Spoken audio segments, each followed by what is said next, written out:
عزیزان و خۆشەویستان، ئەمڕۆتان شاد و ئەم کاتتان باش. لە زنجیرە بەرنامەکانی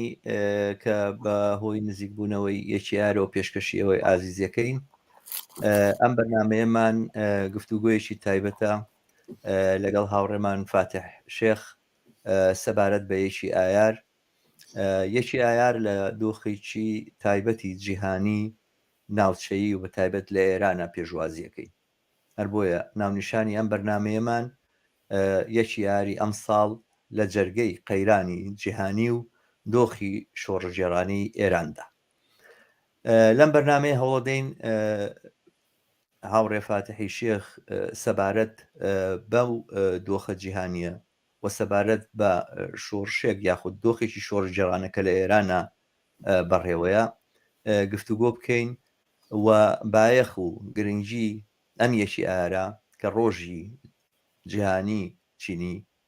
کارگەر، ڕۆژی هاوپشتی نێونەتەوەی چینی کارگەرە، ئەم بارودۆخە لێک بدەینەوە. دیارە بەر لەوەی بەرنمەکەمان دەست پێ بکەم بە ناوی خۆم و کەناڵی هیواوە پیرۆزبایی گەرم لە سەرجەم هاوڕێیانێکی کارگەر، هەڵسوڕاوانێکی کرێکاری کارگەری کە ئەمڕۆ لە شار و شوێنە جۆرا و جۆرەکانی کوردستان، ئێران، عێراق، جیهاندا لە هەوڵی ڕێخستنی ناڕزایی و ئاکسیۆن و خۆپیشاندانەکانی یەکی ئایارن. پیرۆزبایی گەرمەکەم و دەستی دانە بەدانەی ئێوەی ئازیز ئەگوشم بە ئومێدی ئەوەی ساڵی ئایندەمان، ساڵی پاش یەکی ئایاری ئەم ساڵمان، ساڵی پەرەگرتنی زیاتری خەبات و تێکۆشانی چینی کارگەر و ساڵی بەدەستهێنانی دەستکەوت و سەرکەوتن بێت. بەم پێشیچە کورتەوە هاوڕێم فاتحی شێخ لە ستۆدیۆیە. بەخێر هاتنیکی گەرمی فاتحەکەم. ئەم کاتت باش فاتح، ومێدەوارم ڕۆژێکی باشت بوو بێ، هەروە تەندروست و سەرحاڵ و ومێدەوار ببینم. سپاس بۆ تۆ هاڕۆ شەماڵ، تۆش ماندوو نەبی لە کاروبارەکانت. میژە وەک تۆ پیرۆزبایی ئەو هاوڕیانە و ئەو ئازیزانە کەم کە لە ئێستا و ئەوان وەک ئێمە لە هەفتەیەک بەرلەواترەوە چوون بە پیری ڕۆژی یەکی مایەوە و خەریکی تەدارکی ئەم ڕۆژە جەهانیە مهمەن کە هەروەکو خۆت باست کرد. پێم وایە ئەمساڵ مەسەڵەن لە چاوپار و پێرار و 15 ساڵەوە پێش تایبەتیتر و لەوانەیە گرنگتریش بێ. زۆر چاکە فاتح. من ینی ڕەنگە باسمان کرد بێ پێکەوەوانە، بەڵام پێم خۆشە بۆ بینەرانی ئێمەی باسکەی کە یەکی یاری ئەم ساڵ خصوصێتی دۆخێکی جیهانی کە تایە ئەژین چییە؟ من هەموو جێگایەکە گرانیە بینین، بێکاریە بینین، بەڵام موسیبەتە بینین، شەڕوا لە پەنا گوێی بڵین هێمنترین ئارامترین وڵاتەکانی ئەوروپا چ جای ئەوەی بگا بە ڕووخۆر هەڵاتی ناوەڕاست و ئەفریقیا و ئەمریکای لاتین. لە هەموو جێگایەک هەستەکەی کە کێشە و گرفت بۆ کارگەران تا دێت زۆرتر و زیاتر زیادەکە هاڕۆ شەماڵ خۆستا ئەو بارەکەشی هەیە. بەڵێ بەڵێ دروست. مەسەڵەن لە فەرانسا زیاتر کرێکاران کێشیان بۆ ماکرۆن و بۆ حکوومەتەکە دروست دیوی دووەمی هەر ئەوەیە. بەڵام بەسمەوەی کەمێک سەبارەت بە دۆخی گشتی سەرمایەداری و کاپیتالیزمی جیهانی لەم ڕۆژەیەوە و قەیرانەی کە ڕوبەڕوومان بۆتەوە باسمان بوو. حتمەن من لام وایە هەموو ساڵێکە یەکی ئەیاریە ئەوڵی مانگی مای ڕۆژی کاریگەر بەڕێوەچێ تێکۆشەرانی کۆمۆنیست و فعالینی کارگەری ئەرکی سەرشانیانە تایبەتمەندی ئەو ساڵە یا ئەو وەزعیەتە یا ئەو دەورانە ئەوە هەڵسەنگێن و بەرجەستێ بکەن و چونکە ڕاستە یەکی ئەیاریا بڵێن ئەوڵی ماهمە لە مەسەرەن لە 100 ساڵ نادام چەندە لەوە پێشەوە، بەڵام لانی کەم 100 ساڵ لەوە پێشەوە لە دژی سەرمایەداری کراوە بە ڕۆژی جیهانی، لە دژی کولی سەرمایەداری. بەڵام هەموو ساڵێک ئەم دژبوونە بە کولی سەرمایەداری فۆرمێکی تایبەتی هەیە، ڕێبازێکی تایبەتی هەیە. لەوانەیە مەسەڵەن ئێستا لە فەڕەنسا ئەم ماوەی ڕابردووە لەسەر مەسەلەیەکی مهم ئەو ملیۆنها کرێکار و لایەنگرانی ئەوان تەقاعودوان تەظاهراتیان کرد، خۆپیشاندانیان کرد لەسەر ئەوەی کە ماکرۆن و دەوڵەتە بورژواییەکەی خەیاڵیان بوونا کردیان 2 ساڵ لە عمری ئینسانی فەڕەنسان دووبارە گرتە مشتی خۆیان. 2 ساڵ کۆیلەتی کرێگرتیان زیاد کرد. وانە بوو یعنی مەسەڵەن ئەگەر فەرزکەن 23 ساڵ 24 ساڵ لەوە پێش لە فەڕەنسا کرێکاران توانیان کارێکی وا بکەن کە سەعاتکاری هەفتانە بکەن بە 35 لە چلەوە کردیان بە 35، یعنی لە هەفتا 5 سەعاتیان پچڕی بۆ ژیانی خۆیان و مناڵیان و دەوروبەریان. لە 23 ساڵە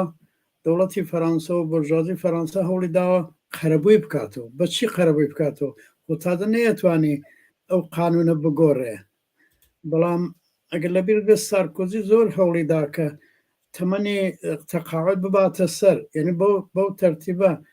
لە عمری کرێکار لە عمری کاریگەر و لە عمری خەڵکی فەڕەنسا خەڵکی کارکوونی فەڕەنسا ئەو 5 سەعاتە قەرەبوو بکاتەوە. بۆی نەکرا، سارکۆزی بۆی نەکرا، بەڵام ئەمەیتر ئێستا بۆی کرایەتە کردیانێت. وابدام 1-2 لەمەوبەر شتەکان قانونەکان پەسەند کرد چۆنی بەڕێوە بن. هێشتا ئەوە خۆی مەسەلەیەک. مەبەستمەوەیە یەکی ئایاری ئیمسال لە فەڕەنسا ئەو مۆرەی پێوەیە. مەسەن لە ئینگلیز مۆرێکی تری پێوەیە کە تۆ باست کە گرانی ئاوسان خەباتی کرێکاران لە دژی ئەو وەزعیەتە و داواکردنی ئەوە کە حەقدەتە بێ بە پێی وەزعیەتی گرانیە بە بچێتە سەر ئەگینات دەرەقەت نایە. یعنی کرێکاری ئینگلیز یا بڵێن ئێستا لە هەموو تقریبەن ئوروپا لە چاو ساڵی ڕابردوو هێزی ئەوەی کە پێڵن شۆپ پاوەر، هێزی کرێنی شتی کەمە بووە. ئەوی ئەو دەستەی کە وەری گرتۆ ماگانە ئەتوانە شتی کەمتری پێ بکرێ کەوایە حەقی خۆیەتی کە زیاد بکرێت لەوە زیاتر زیاد بکرێت. ئەمە ئینگلیس، ئەمە فەڕەنسا، ئەوە ئەڵمان مەسەڵەن ئەوە یا مەسەڵەن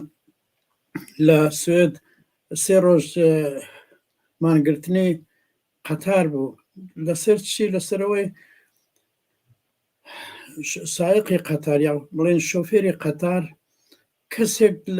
لەگەڵیا بوو هاوکاریە کرد، ئەو کەسان لا بردووە.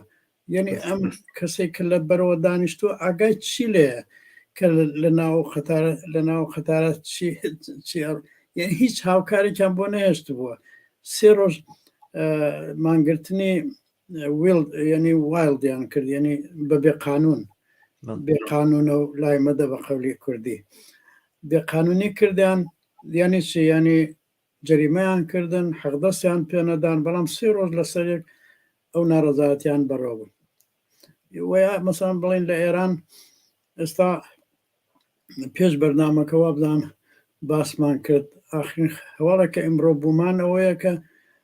نزیکەی 60 شوێنی تەولیدی نەوت و پێترۆشیمی و شتی تر لە حاڵی مانگرتنان ئەلەم وەزعیەتە شۆڕژگەرانە کە ئێستا لە ئێران هەیە. یعنی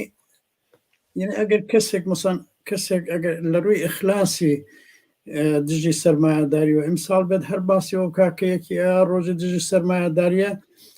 منە لە مەخوا نابێ، ئەبێ بڵێ ئیمساڵ چۆنە لە وڵاتە چۆنە، لە وڵاتە چۆنە، لە وڵاتە چۆنە و لە ئاستی جەهانیش چۆنە.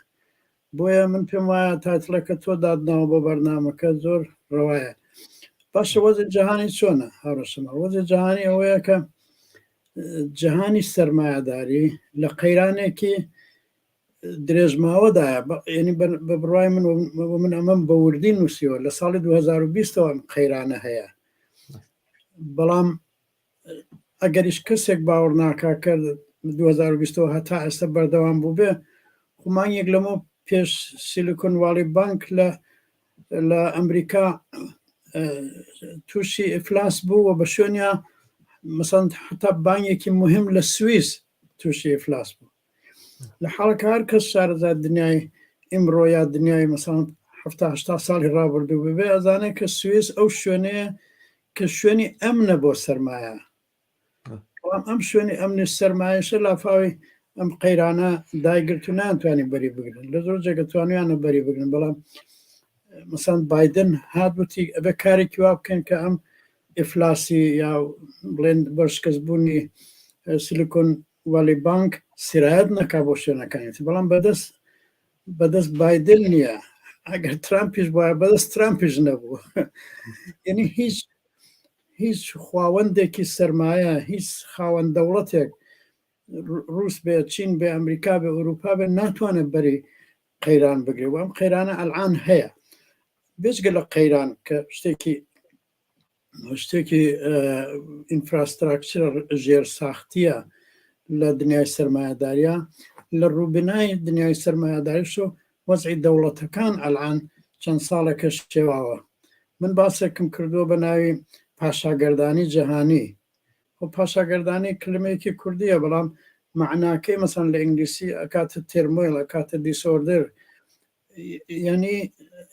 نەزمی جەهانی لە گێژەنە ترازاوە وانە لە مەسەن لە دوای شەڕی جەهانی تا 56 ساڵ ئەو دوو سەرجەمیەی شوورەوی و غەرب ئەوە نەزمی جەهانیان ڕاگرت بوو بە یەکەوە تەبەن نەزمی جەهانیان ڕاگرت بوو مەنزورمەوە نییە شتێکی باش بوو هەزار مەینەتی بوو بۆ خەڵکی دنیا بەڵام بەهەرحاڵ خۆیان دعایان نەکرد کە نەزمێک هەیە ئەگەر لە شوێنێک بشێوایە لە شوێنێکی تر قەرەبوویان نەکردو ئەلعان ئەوە نەماوە ئەلان رووس لەلایە چین لەلایە ئەوروپا لەلایە ئەمریکا لەلایە ئومێدیان هەیە کە ئێستامە بەرەو ئەو ئایندەیە چین ینی جۆرێک وەکەوەی کە دوو قوتبەکەی جاران بەشێکی هیەوە نەبوو بێت کە قوتبێکیان بە ئیدعاش بە ئیدعای سۆشیالیزمی کردووە هی ئەوە بۆ کە دوو قوتب هەبووە لە دنیاە ئێستا کە خەریکەوە بێتەوە بە دنیای دوو قوتبی یا چەند قوتبی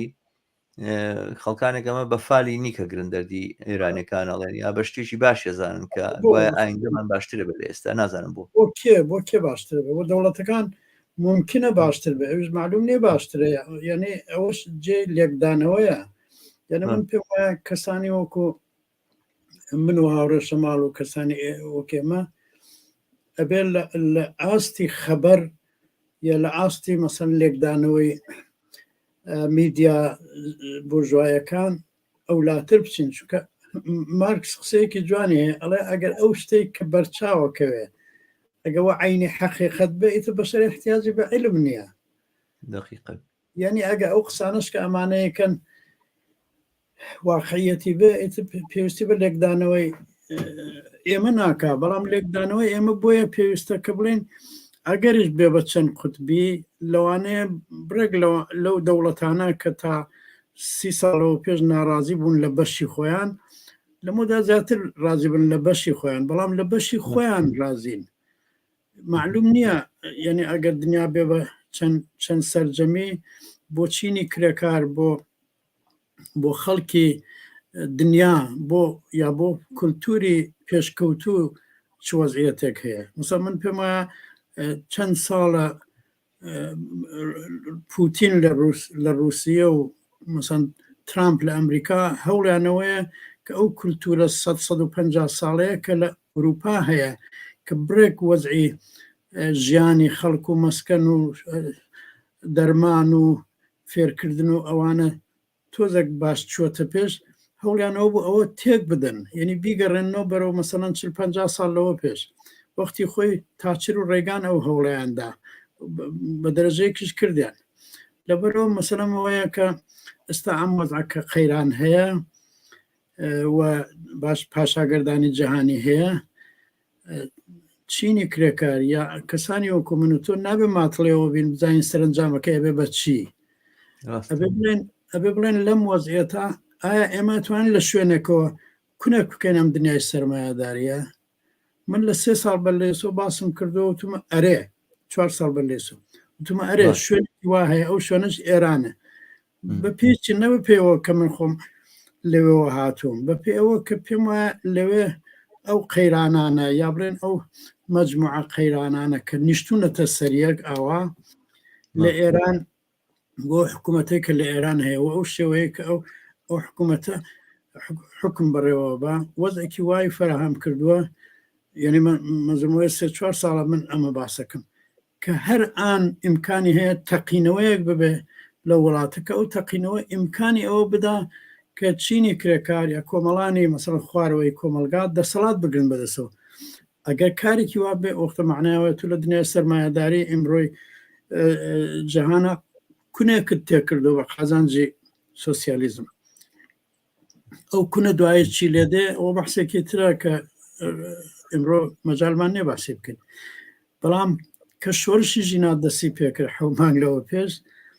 بە بڕای من عینەن ئەوە هاتە دی و مەسەلاوە نییە بڵێم قسەی من هاتوۆتە دی 150 ساڵە ئەم بەحسە ڕۆشنە کە ئەم دنیای سەرمایهداریە ئەوەندە قەیرانی کەڵەکە کراوی لەسرە کە بە تەقینەوەیەک ممکنە لە شوێنێکا تێک بشێ یعنی کەڵکێک ئستا من کەلمەیەکی کوردی هەیە لەم بابەتەوە مناسب نییە بۆ بەردامەکەی ئێوە باسی بکەم بڵێن وشکە کەڵک باشە مەسەلەن وشکەک ئەم ئەخە وشکە کەڵک خۆشتێکی باشە ئەم لە سەریەک دانانەی دنیای سەرمایهداری جاری وایە ئەترازەیە وەختی ترازا فرسەتێکرێتەوە بۆ خوارەوەی کۆمەلگا بۆ بەژمەینەتان مەسەن لە ئێرانە ئەم فرسەتەکە کراوەتەوە بۆ ژنان لە ئێرانە کای پێ ناکرێت شتێکی زۆر مهمە زۆر مێژوویە حتا لە تەواوی دنیا خەریکە تەسیری خۆی داناوە لەبەرەوە فرسەتێکە ئێستا مەسەڵەن چونکە وتمان هەم باسی دنیا بکەن هەم باسی ئێران بکەین فرسەتێکە کە ئێستا لە ئێران کونە بکێتە نوێ سەرمایهداری چونکە ئەکرێت لەوێ ئەکرێت مەسەڵەن بە بڕای من ئێستا باش نییە ناوی وڵاتان ببن بەڵام زۆر وڵاتی تر هەیە کە لەوانەیە وەزی خەڵک خراپتریش بێ لە وەزی خەڵکی ئێران بەڵام تو ناتوانانی بڵێ لەوێ ئامادەیە بۆ ئەوە کە کونێکی تێ بکەیت کە دەسەڵات بکەوێتە دەست کرێکار و خەڵکی بەڵام لە ئێران هەر ئێمە من و تۆ باسی مەنشورێکمان کرد چەند مانگ لەوە پێش 2 مانگ لەوە پێش کە ئێستا دوێنێ لە کۆڵن کۆبوونەوەیەکی گەورە بوو بۆ حمایەتکردن لەو مەنشورە کە بە بڕای من کەسانی وەکو من و تۆ زۆر حەزمان کردوت هەرچەند خۆمان نەبووین لێ بەڵام لە دوورەوە چامان لێ کردووە یا مەسەن لەلایەکۆ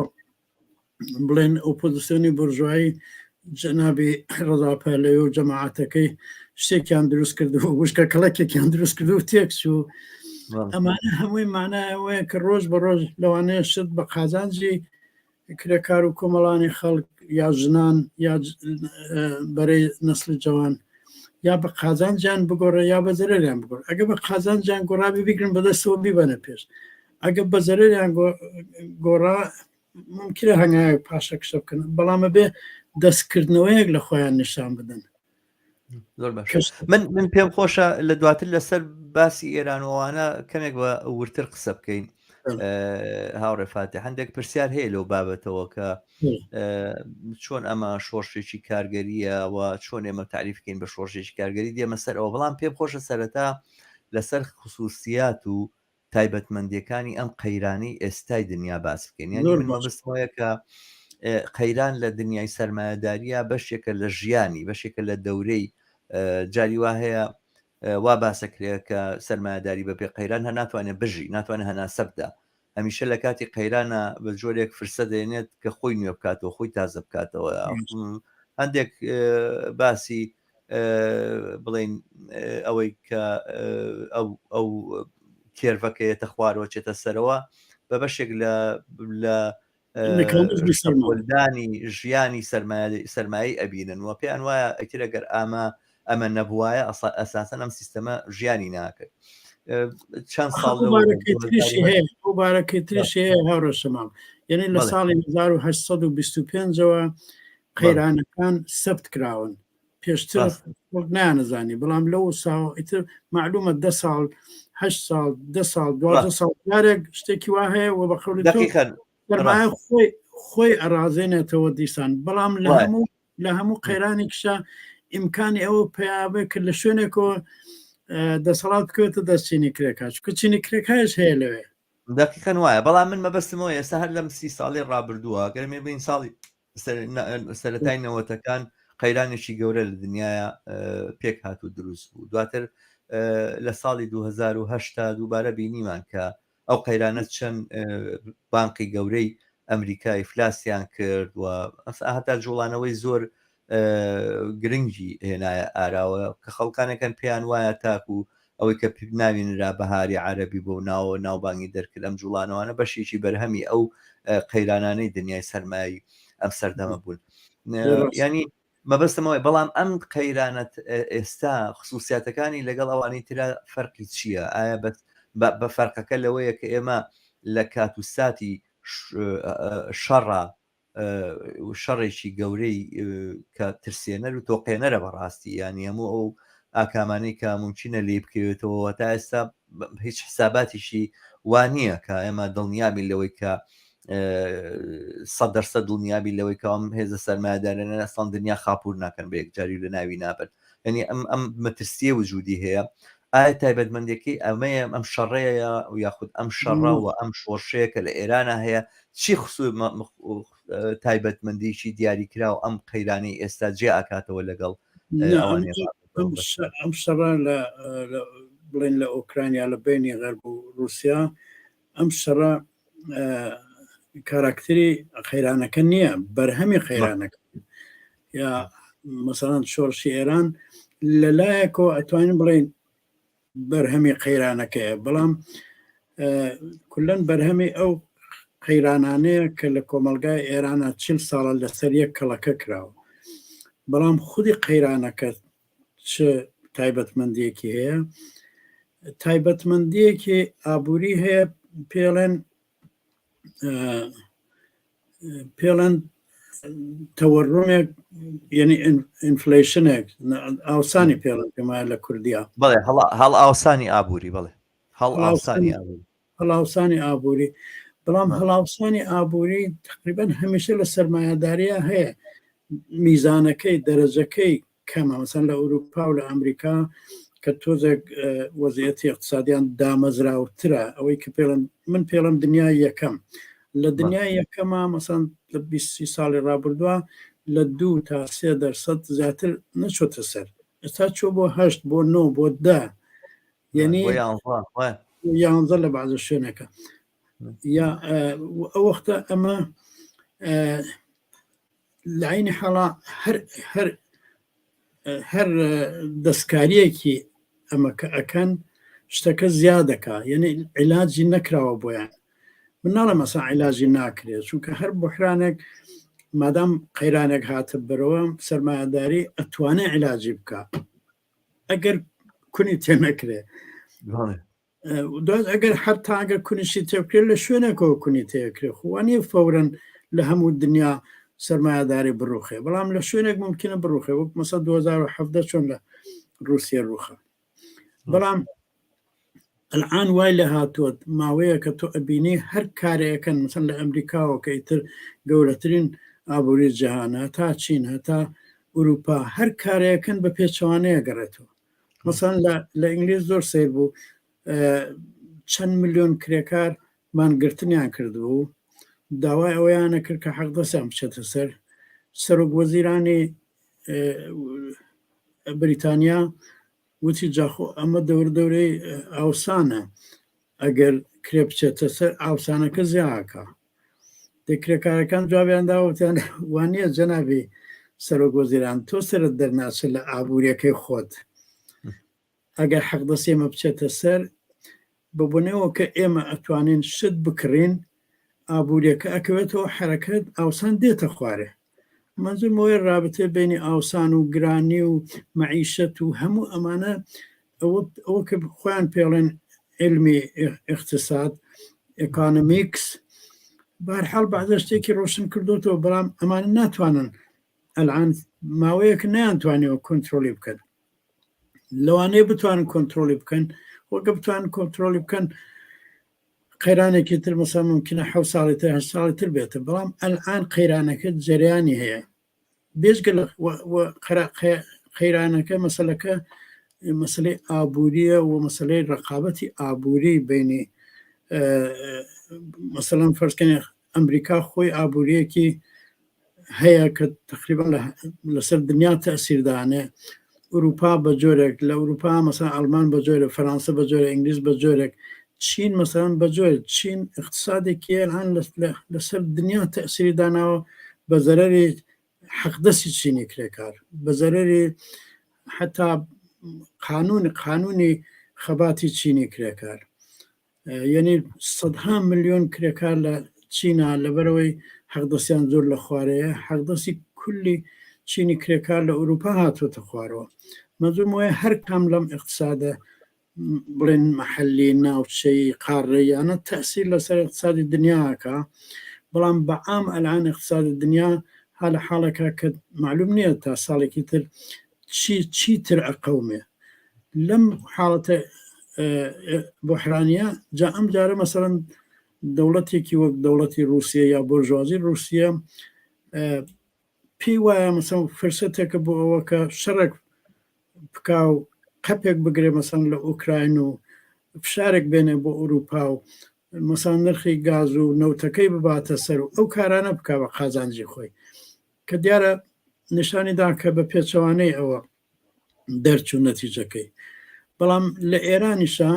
لە ئێرانشە وەزعێتێک هاتە بەرۆ کچێکی جوان بەدەست پۆلیسی ئەو وڵاتە کوژرا خب ئەگە دەوڵەتێکی بورژوایی ممکن بۆ ئەوە کۆنتترۆل بکە بەڵام ئەوان ئینکاریان کرد کۆنتترۆلیان نەکرد نیان کرد هەوای لە هات بوو بە شۆرشێک گەڵبەتە شۆرشەکە نەک بەبوونەوە نەبوو کە ئەوان کۆنتترۆلیان نەکرد بەبوونەوە بوو کە ئەوەندە قەیرانی مهم لەوێ بوو بۆیان کۆنتترۆل نەکرا مەزم وێ ئەمانە هەمووی بەرهەمی وەزعێتێکی قەیرانی جیهانیە بەڵام من مەبەستمەوەیە لە یەکی ئەیاری ئیمساڵە لە ئەوڵی ماهیمێ ئیمساڵە ئەگەر فعالینی کارگەری یا فعالینی کۆمونیست کە ئەیانوێت دنیای سەرمایه‌داری بگۆڕن و ئەیانوێت خەڵکانێکی کرێکار و معلم و خوێندکار و ئەوانە وریاتر بکەنەوە لە بابەت ئەوزای ئێستاوە ئەبێ بڵێن ئەمە وەزی دنیاە ئەمە شەڕی ئوکراینە ئەمە وەزی ئێرانە مەسەن لە ئێرانە خۆ ناکرێ هەرتەنیا بڵێ شۆڕشێک ئەبێ بڵێ شۆڕشێکە کە ژنان تیا دەورێکی مهمیان هەیە یعنی دەورێکیان هەیە ژنان لە ئەلعانی ئێرانە کە مەسەن لە ئەمریکا باسیەوە بوو وەختی خۆی ڕەشەکانیان لە ماشین جێنەیە کردەوە بە ژنێکی ڕەشیان وت هەستە بڕۆ لە دەرەوە ئەویش وتی ناچمە دەرەوە لەسەر ئەوە شۆڕشی مەدەنی پێک هات مەبەستم وایە لە هەر شوێنێک تەقینەوەکە ممکنە سەبەبێکی تایبەتی بێ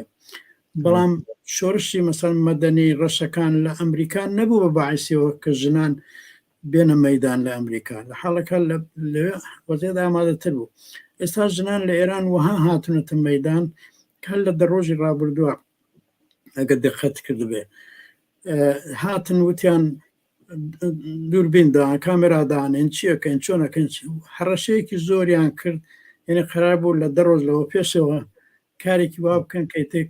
هیچ ژنێک نەوێرە ئەو شتە لەسەری لابە دێ ئەینی ئەو بەیانیە کە ئەوان دایان نابوو کە ئەو کارە بکەن ژنان هاتنە دەرەوە شەقامەکان ئاگەران بملاوە وڵا ویددیویان بڵاوە کردوتیان هەر غەڵەتێتوان بیکەن ئێمە بەگوێتان ناکەن لێنی لە خیالی شەمەی ڕابردوو تا ئیمڕۆ کە یەک شەمەیەکە کاتە نۆڕۆژ ژنان ئەم پیلانەی دەوڵەتی خامنەیان هەڵگەڕانەوە یا مەسەن حتا ڕۆژی چوارشەمەی ڕابردوو لە کۆبوونەوەیەکە کە جەماعەتی خوێندکاری بەسیجی بوون لەگەڵ خامنەی قسەیانە کرد نەدام تۆ دیوتە ئەو ڤیددیۆیان بیری ئەو وەختە کاتەوە کە چاوشسکۆ خەریک بوو دقیقا منیش عینەن ئەو لە قتێم بیر هاتەوە کە چاوچیسکۆ قسەی کرد بۆ خەڵک و خەڵک لە خۆپیشاندانێکرا بوو گوایژۆ بۆ قسەی چاوچیسکۆ بگرم بوو بە شۆڕش و ڕاپەڕین لە بەڵام توانەمە چونکە لە ساڵۆنەکا بوو ئەوە نەبوو بەڵام ئەو اعتراضەدە کە کردیان دوای خامنەی بۆ هەموو ئدعا قدرەتۆکەیکا وتیجا ئەگەر دەمە بکەین خۆەوە ناکرێ یعنی بەرامبەر بە جەماعاتێک خوێند کاری بەوە گەیشت کە باسەوەی کە دوایوتی ئیتە خلاصە کارێکی وای کرد کە کۆبنەوەکە تەواو بێتتر یعنی قدرەتی ئەوەی نەبوو جوابێ ئەوەی اعتراضاتە بداتەوە کە لەوێ لەو ساڵۆنا ترتیبیاندا و ئەمە وەزەیەتێکی تایبەتیە لە ئێرانە و لەم وەزەیەتە تایبەتیە خۆشببختانە مەسلە وانە ژنانە بێ زۆر کەسەرن ئینقلابی ژنانەیە دیێمە سەرەوەفاتە بەس من پێم خۆشە لێرە ڕاتگرم ببەخشە هێشتا لە باسە جیانەکە پێم خۆشە بمێنینەوە حتمما دێنە سەر نقطەیە زۆر مەسلەیەکی گرنگە بەلای منەوە بەڕاستی بەڵام ئەیشێ لەو شتانی کە زۆر بازەکرێت لەسەر مۆزوعی قەیرانی ئەم سەردەما ئەوەی کە لێکۆڵەرەکان لەسەری ئەدوێن و بڵین ئەوانەی کە تێڕوانێکی مارکسیانیان هەیە بۆ دۆخەکە باسیەکەن ئەم قەیرانە بەوە لەوانی پێشووتر جیاکەنەوە بۆی قەیرانێکە لەسەر چەند ئاستی دیاریکراوەوە لێک هەڵپێکراوە ینی هەر قەیرانە دەزیاتە دەست قەیرانێکی تر هەر قەیرانە بێتە کێشە بۆ ئەوی تر یعنی ئەمە تقریبان بەم حسابە بێ کەوتونێتە ناو دەوامەیەکی زۆر قوڵی قەیرانەوە کە هەر قەیرانەگەوەی تر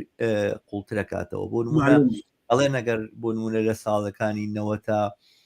قەیرانی ئابووری هەبوو سەرەتاکانی بەڵام سیستەمێکی نوێی دنیا بانگەشەی بۆ کرا گوایە ئەمریکا بوو بە سەردەستی دنیاوە بە جۆرێک لە جۆرەکان لەملا لەولا شەڕ و شۆڕە کرا و سەرنجام کێشەکان پێچرایەوە و چونکە سەباتێکی سیاسی لە ئاستی سەرمایهداری دنیای وجودی هەبوو ئەم کێشانە زۆر بەو دەرەجەیە نەیتوانی لە گرێژنە دەرچێت و بڕوە لە ساڵی 2010 عینەش لە کاتی هاتنی ئۆبامایە ئەم کێشەیە دیارە پێشتر وجودی و وەڵام لەگەڵ هاتنی ئۆبامایە تەقیە وەڵام ئۆباما بەو نفوزەی کە هەی بوو بەو زەخمەی کە لە هەڵبژارنەکانەوە بەدەستی هێنابوو بە جۆرێک مەشروعیتێکی زۆری لە بەرچاوی خەڵکی ئەمریکا و تەنان خەڵکی دنیاش یەکەم جار بوو ڕەشپێستێک بە سەرکردەی گەورەترین دەوڵەتی دنیا مەسلەیەک بوو کە بۆ زۆر کەس جێگەی خۆشحاڵی و جێگەی بڵێن دڵگەرمی بوو بەڕاستی بە هەر حاڵ بڵێ بەڵام لە ڕووی لە فۆرماتەوە بە هەر حاڵ لە ڕووی فۆرمەوە شتێکی ئاوای نیشانەدا مەبەستمەوەیە کە ئەوە بە جۆرێک مەشروعیتی پێدا کە بتوانێت سەرباری ئەو کارە ناڕەوایی کە کردی بەڵام کارەکەی بەڕەوا لە قەڵەمدا لە بەرچاوی خەڵکان ملیارات دۆلاری لە بانقی فیدرالی ئەمریکا قەرز کرد و دای بە باقەکان و ئەوانە و لە واقع ئەو قەیرانە گەورەی کەوا کەوتو بۆ سەر بانقەکان لەسەر شانی خەڵکی ڕەشوڕوت و خەڵکی بندەست و خەڵکی هەژارە خاڵی کردەوە سەرنجام ئەوانەی کە ماڵەکانیان چۆڵە کرد و ماڵەکانیان مەجبور بوون بە $10 و بە $20 هەڕاستکرد بەسەنها بین بێنە دەرەوە لێ لە قەرزەکانیان خۆش بن کەوتنە سەرجادە ئەوان باجی ئەوەیاندا کە بانقەکان هیچ زەرەرێک نەکەن و هیچ لە جێگەی خۆیانە بمێنەوە لە بەرویان بانقەکان زۆر گەورەتر لەوەن کە بهێڵین بکەون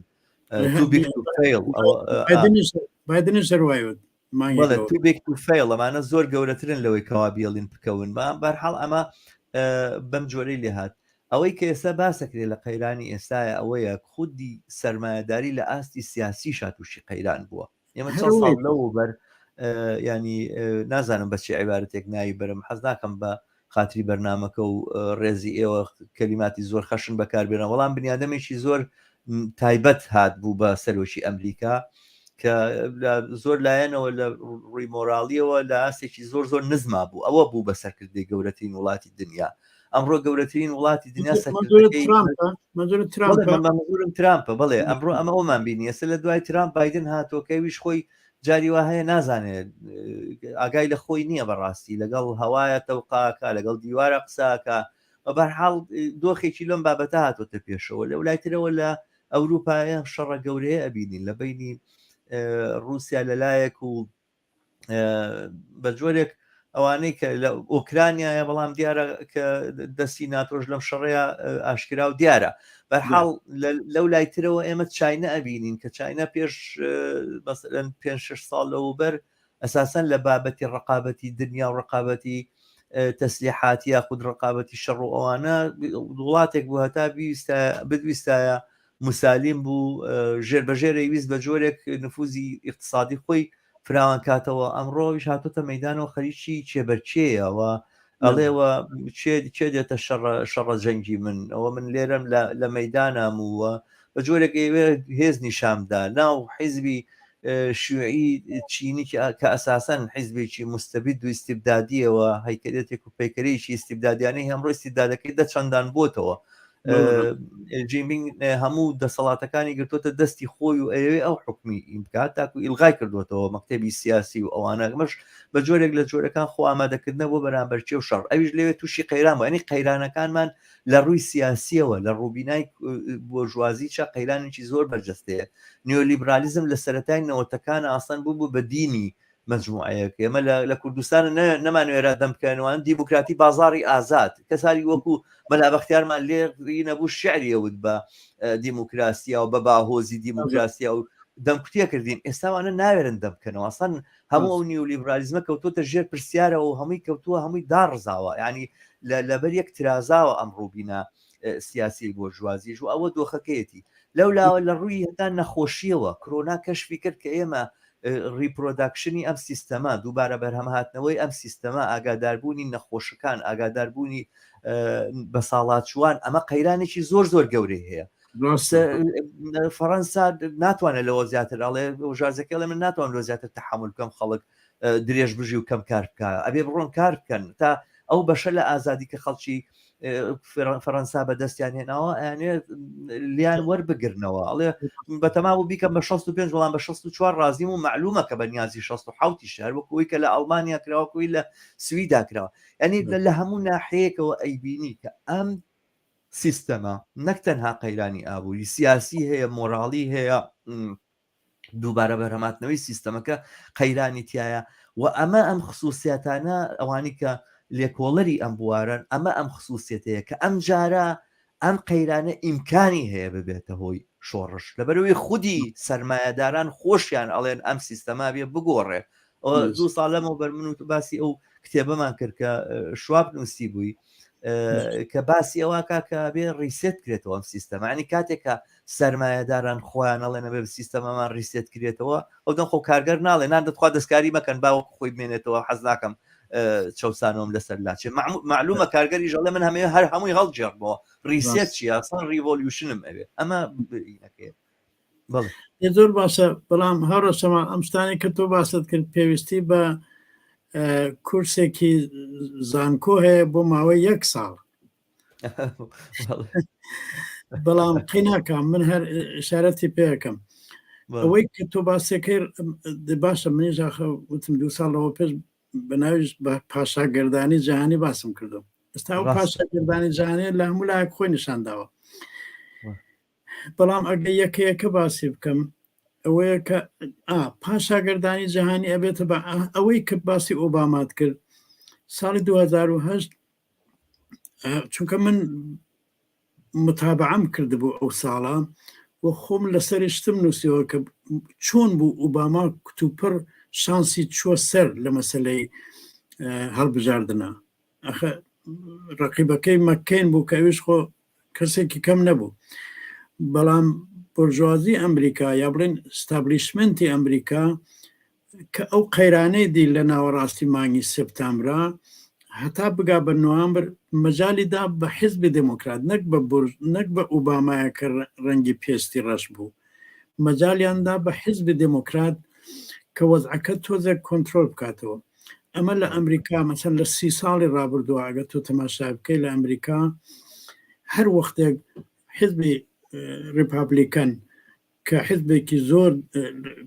ڕاستە زۆر متەجاوزە لە سەتهی دنیا یعنی زیاتر لە حیزبی دموکرات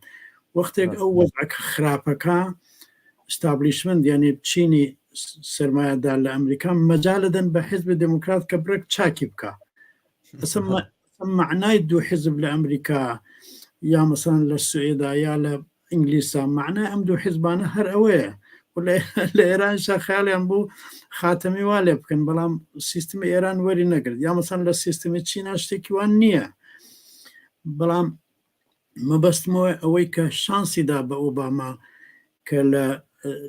لە نوامبری 2010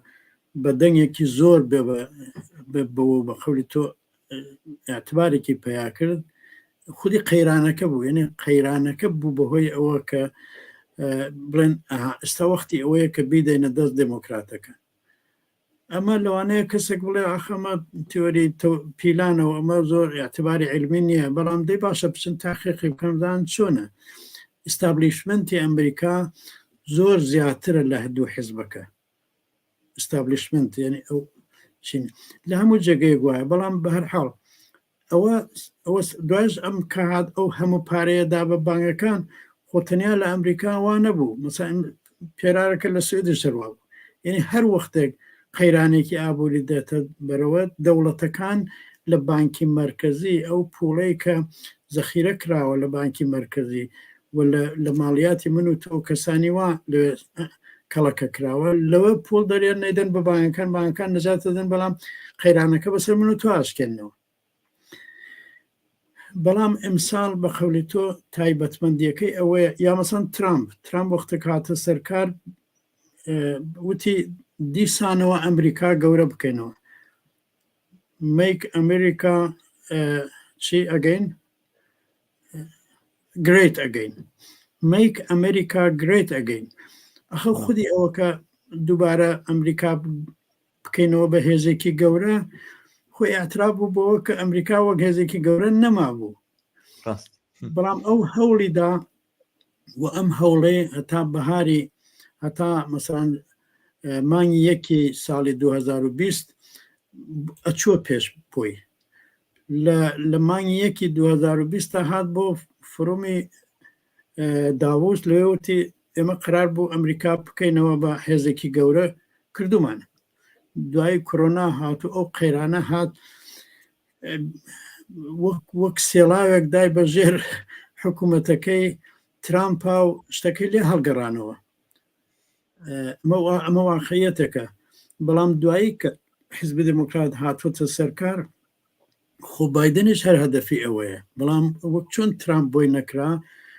حزبی ریپابلیکن بۆی نەکرا معلومە بایدن و حزبی دموکراتیش بۆی ناکرێت تازە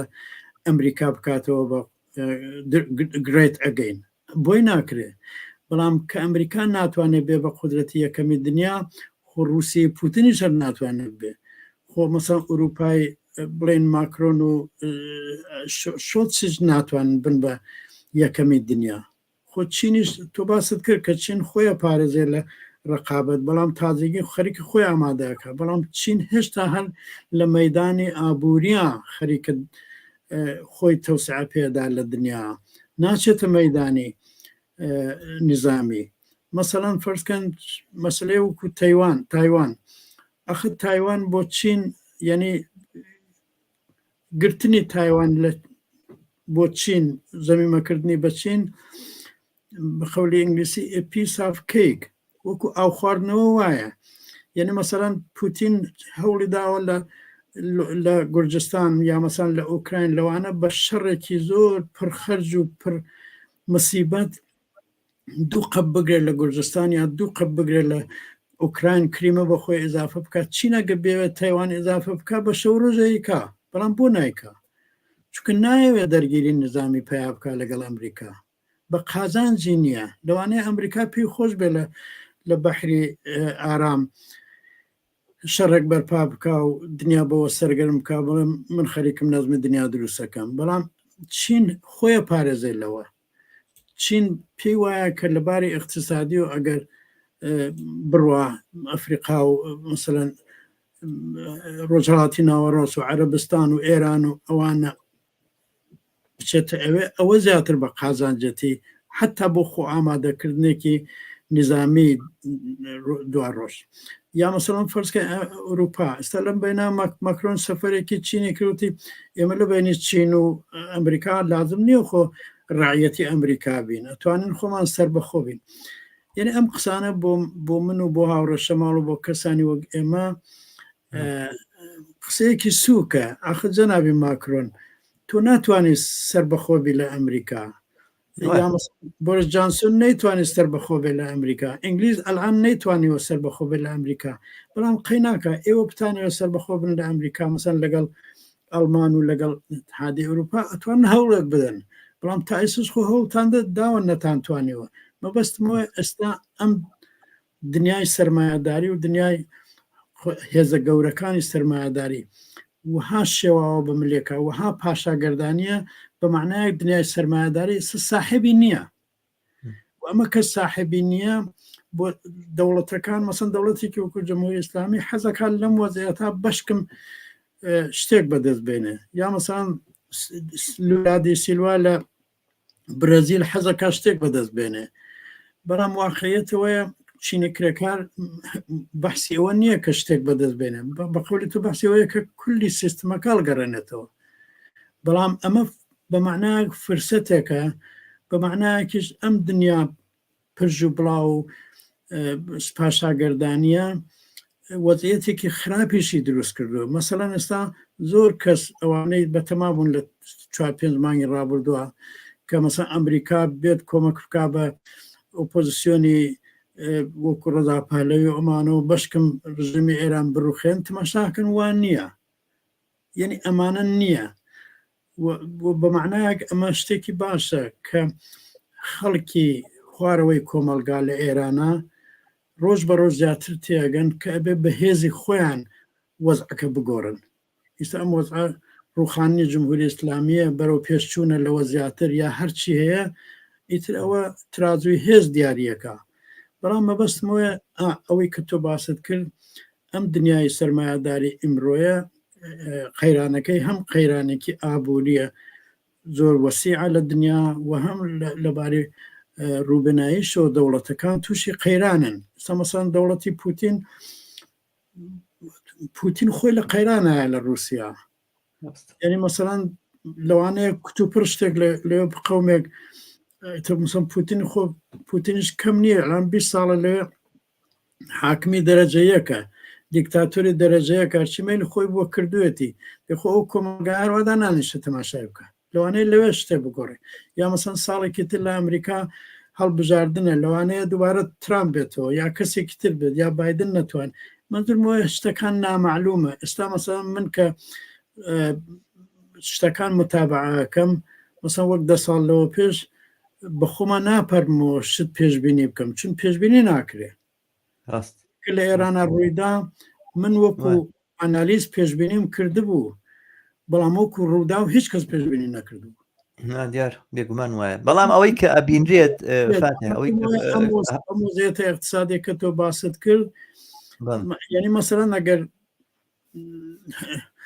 ئەگەر مەجال وایە بەڕاستی مەجال وایە بۆ من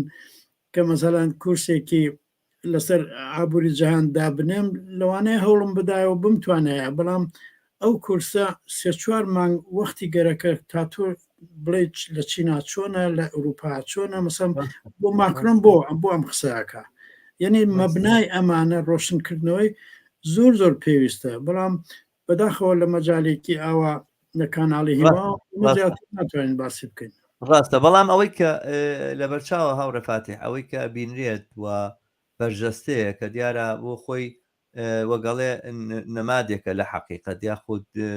بە مەزهرێکە لە مەزاهیرەکانی دەرکەوتنی حەقیقەتی ئەم قەیرانە ئەوەیە کە چینی کارگەر لە ئەوروپا و لە ئەمریکایە لە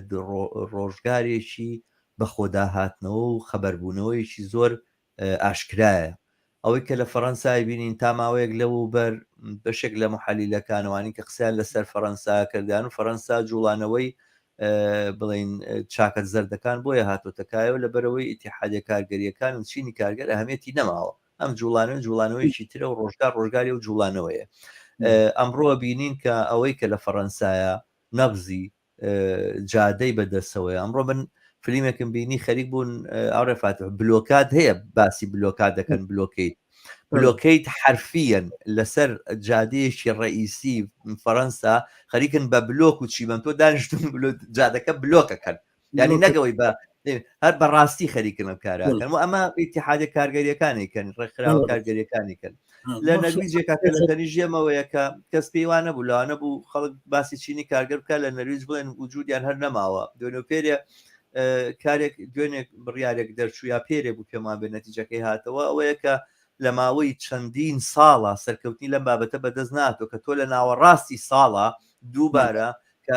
سەرمایه‌داران ناچار بکەی بە زیادکردنی کرێ دووبارە 25,000 کارگەر لە نەرویج ئامانیان گرتو ماگرتنەکەیان بە سەرکەوتن گەیشت لە سویدا لە ساڵی 1928ەوە ئەمەی کە پێی وترێ مانگرتن لە دەرەوەی اتحادیەکان و ئێوەش باستان کردوتان وایلد سترایک یاخود چۆن بڵین سترایکێک یاخود مانگرتنێکی غەیرە قانونیە و مانگرتنەیە کە اتحادی ئۆکەی پێنادا وەرسەرنجام کارگەران ناچاریان کە اتحادیان ناچار کرد بچێتە پاڵیان وەمانەوە ئەم جارە ممکنە ئەم مانگرتنە فراوانتر ببێتەوە ئەم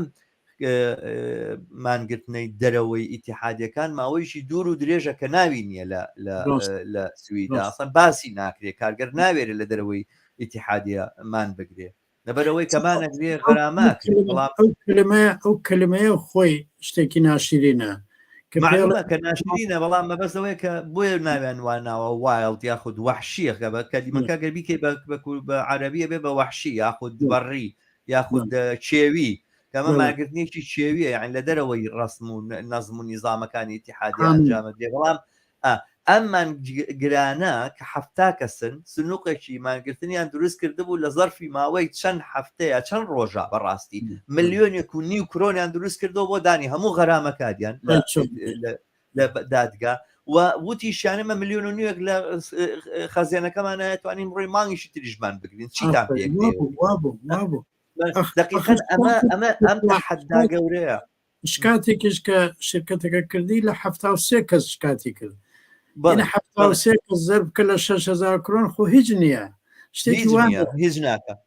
بەمەسمەوەیە کە ئەگەر بێت و ئەم شتانە بینینە بەرچاوی یاخودەوانی کە باسی جوڵانەوەی کارگەری ئەمریکاکەن ئەڵێن بە خۆداهاتنەوەیە کە جوڵانەوەی کارگەری ئەمڕۆ بە خۆی و بینیوە مەگەر لە سیەکان نابوو بێ مەگەر لە ساڵەکانی بڵێن سەرەتا بڵێن ناوەڕاستی پێش حربی عالەمی دووەمەوانە بوو بێ کە جوڵانەوەی کارگەری لێ زۆر بەهێز بووە بەستمەوەیە کە ئەمڕۆ لە ئینگلیسیش باس بکەن لە ئینگلیسی زۆر ئینگلیزیشەوە هەمان شت ئەوە لە کاتی ئاسەرسکارگڵەوە کە ئیتیحادیەکانی معدەنچیەکانیان شکست پێداوە و پشکستیان پێداوە بە قەمعێکی سەرکوتگە بە سەرکوتێکی زۆر ئاشکرا و دڕندانە کارگەرانیان مەجبور کردبووەوە چۆکدابدەن ئەمڕۆ دووبارە چینی کارگەر هەستاوەتەوە ئەنەوە مانگرتن و ئەو جوڵانەوە گەورەیە بەڕێخە یعنی ئێمە لە ئەم یەکی ئارە بەڕاستی مەزهەری دنیا بەڵێ قەیرانە قەیرانێکی چەند جەمسەریە بەڵام بە خۆداهاتەوەی چینی کارگەر و دەرکەوتنی زۆر بەجستێ لێرە ئەم لەسمەسە پرسیارێکی تر هاورە فاتحکە زۆر گرنگە ئەوانەی کە باسی شۆڕشی یاخود دۆخی شۆڕژێڕانی ئێرانەکەن زۆر قسە لەسەرەواکەن کە شۆڕشی ژنان و ئەمە شۆڕشێکی بەلۆ بچێتە سەر پرسیارە با من شتێک لەسەر ئەو بە خۆدا هاتنەوە کە تۆ باست کرد بەڵێ بە خۆدا هاتنەوە تەنیا لایەنی فکری نییە کە لایەنە فکرەکەشی زۆر مهمە لایەنی عملی لایەنی پراتیکی ئەوەی تۆ لە نۆرۆژ باست کرد لە فەرانسە باست کرد لە یا لە ئینگلیس بەڵام لایەنێکی تریشەیە کە بە بڕای من زۆر مهمە باسی بکەن ئەوش هاوپشتی کرێکاریە مەسەڵەن بۆ یەکی ئەیاری ئیمساڵ یعنی مەسا هەفتەی داهاتوو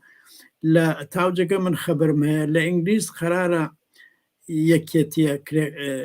سندیکا کرێکاریەکان چی پێڵێنەوەی یونیۆنەکان لە ئینگلیس اتحادیە کرێکاریەکان لە ئینگلیس پشتیوانی بکەن لە شۆڕشی ژینە وە لە منشورەکەی ئەوێ وە لە کرێکارانی ئێران یعنی تۆ حسابی کە ساڵهای ئێمە ئارزومان ئەوەیە کە مەسەڵەن کرێکارانی لە وڵاتێکی وەکو ئینگلیس یا وەکو ئەڵمان یا وەکو فەرانسا پشتیوانی بکەن وە کەسانێکی زۆر بەڕاستی هەوڵیان داوە بووە ئەمانە لە ئینگلیسیش مەسەڵەن من ئاگادارم لە کانادا ئاگادارم کە کەسانێکی زۆر لە فعالینی کۆمۆنیست هەوڵیان داوە بوو یا لە سوێد کە اتحادیە کرێکاریەکان پشتیوانی بکەن لە خەباتی کرێکارانی ئێران بەعدەنش کراوە بەڵام ئیمساڵ لە یەکی ئاری ئیمساڵە قەرار وایە ئەم پشتیوانیە بە شێوەیەکی زۆر بەربڵاوتر و بەرچاوتر بکرێ. یعنی مەسلەی هاوپشتی بێژگە لە بە خۆدا هاتنەوە هاوپشتی کرێکار یا ئەمەی کە لە فەڕەنسا کرا تاوجەگە من خەبەرم هەیە مەسەن لە ژاپۆن و لە زۆر جێگەی دنیا پشتیوانی کرا لە کرێکارانی فەڕەنسا یا مەسەن ئەوەی کە لە نۆروێژ 25 کرێکار توانیوانە و کارە بکەن بەبێ هاوپشتێکی جیهانی کرێکاری تەسەوڕ ناکەم ئاسان بێ ئەو کارە و بە بڕای من ئیمساڵ یەکی یاری ئیمساڵ یەکێک لەو شتانە کە فعالینی کرێکاری بەرچاوی بگرنەوەیە کە ڕۆژی ئەوەیە کە هاوپشتی کرێکاری جەهانی ئەوەی کە پێڵەن ئینتەرناسیۆنالیزم ئەوە بەرجەستە بکرێتەوە و خۆشبەختانە لە یەکی ئایارە لە هەموو جێگەیەکە سرودی ئینتەرناسیۆنال باوە کە بخوێنرێ و دیسانەڵێم خۆشبەختانە سرودی ئینتەرناسیۆنال بە کوردیش هەیەوە کوردەکەی هاورە ڕێبوار 40 ساڵەوە پێش تقریبان کردوێتی بە کوردی و ئەڵبەتە من بیستمە کە کەس تریش کردوێتی بەڵام ئەوەی کە جێگیر بووە ئەوەیە یا مەسەڵەن بە فارسی لاهوتی وەختی خۆی 80 ساڵەوە پێش کردوێتی بە عەرەبی حتمەن هەیە ئیتر سرودی ئینتەرناسیۆنال هەموو جارێک سرود بووە کە ئێمە خوێندومانە بەڵام ئەمساڵ بێژگە لە سرود واقعیەتێکیشە یعنی ئەمە زۆر جێ دڵخۆشیە کە ئیمساڵ تو ئەبینی ئیمساڵ هاوپشتی کرێکارانی جیهان لە چاو پار و پێرار و 10 ساڵەوە پێش هەنگاوێکی باش چۆتە پێش بە تایبەت لە ئرتباط لە پەیوەند لەگەڵ مەسلەی کرێکارانی ئێرانە کە شارەمان پێکرد هەر ئیمڕۆ مەسەڵەن هەر کە ئێمە بەیەک و قسەکەین نزیکەی 60 مرکزی کرێکاری لە ئێرانە لە هەن لە حاڵی مانگرت نایێتن زۆر گەورەیە بڵێ ئێستا گە بچینە سەر ئەو باسی من پێم خۆشە لەسەر ئەم مۆزوعی ئێران کە باز لە شۆڕشی ئێران ئەکرێ باسی شۆڕشی کارگەری ناکرێ ینی ئێمە لە ئێرانە وەکو ئەوە کە لەگەڵ شۆڕشەکە بەرەو ڕووین هێشتا جۆرێک خەسڵەتە بڵین ڕەگەزیەکەی کە ڕەگەزی ژنانە بە جۆرێک باسەکرێکە وەک ئەمەی کە ئەمە شۆڕشی کارگەری نییە یاخود ئەمە ممکنە بێتە سەرەتایەک بۆ شۆڕشی کارگەری بەڵام لە جەوهری خۆیان ئەوانە وانە یاخود زۆر کات لە خلال لە کاتوساتی ئەم بڵین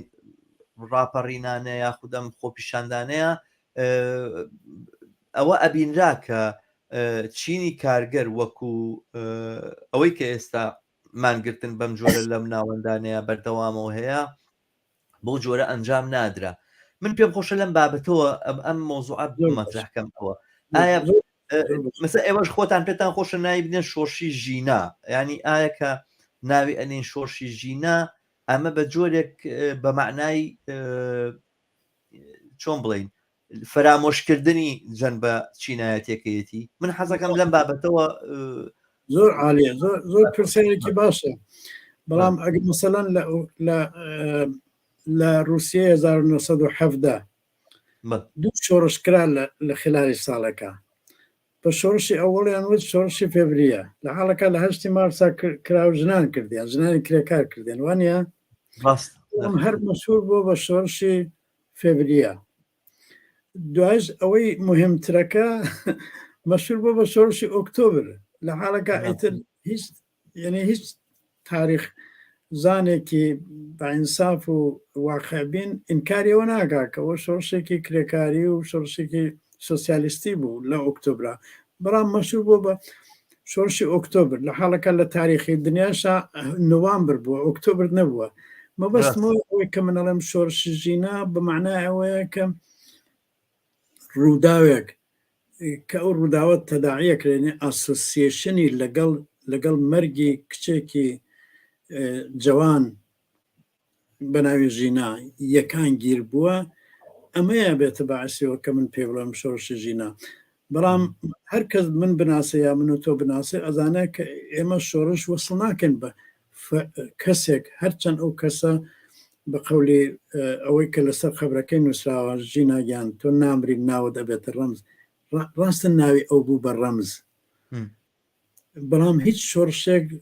مەسەڵەن فەرزکەم شۆڕشی ئۆکتۆبر خۆ ناکرێت پێ بڵێ شۆڕشی لێنین ڕاست دقیقا شۆڕشێک بیت شۆڕشی ژیناش ئەگەر بڵێن ناوی ژینایە بۆ خۆشەویستیەکە کە ئێمە بۆ ئەو ئینسانە هەمانە کە ببڕای من ئێستا لە سەطحی دنیا وای لە هاتووە مەسەڵەن لە ئیتالیا لە بلژیک لەوانە مەیدانەکانیان بەناوی ژینایە بەناوی مەحساوە ناوناوە یعنی بوو بە خۆشەویستی هەموو دنیا بەڵام ئەمە کە من بڵێم شۆڕشی ژینا بەحسی خەسڵەتە کۆمەڵایەتیەکەی یا خەسڵەت چینایەتیەکەی نییە و ئەو کەسش کاڵێ ئینقلابی ژنانەیە کە منیش هیچ مشکلێکم لەگەڵ ئەو کلمەیە نییە ئەویش هەر باسی چی بڵێن باسی زاهرەیەکەکە باسی ئەو شتێکە کە دیارە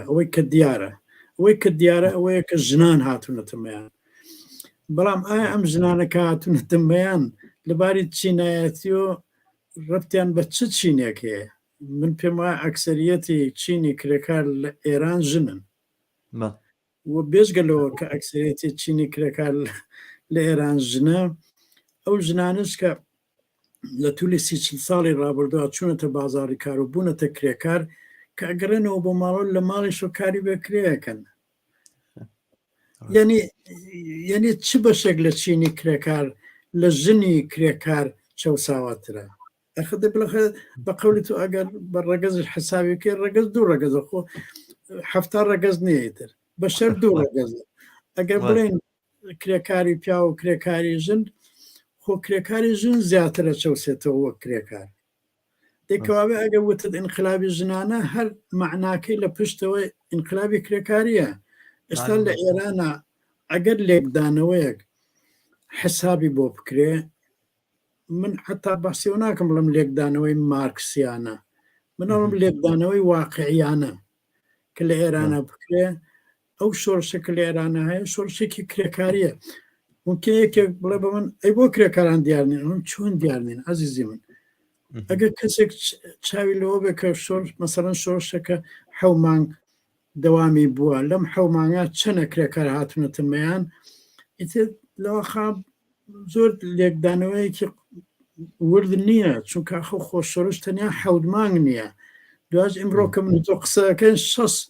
مرکزی کرێکاریە لە حاڵی مانگرتنا خۆ نییە خۆ کرێکار بێدەنگ بوو بێ بەڵام کرێکار بۆ ئەوی کەمان بگرێ مەلزوماتێکی هەیە مەسەڵەن وەک خۆ ئێران خۆوەکو سوێد نییە کە قانونی تیا بێ خۆ لە سوێدا ڕاستە پێڵەن مانگرتنی وەحشی بەڵام خۆ ناتوان بەری بگرن بەڵام لە ئێرانە بەرگرتن هەیە لە عسلویە 2 مانگ 3 مانگ لەوە پێش کرێکاران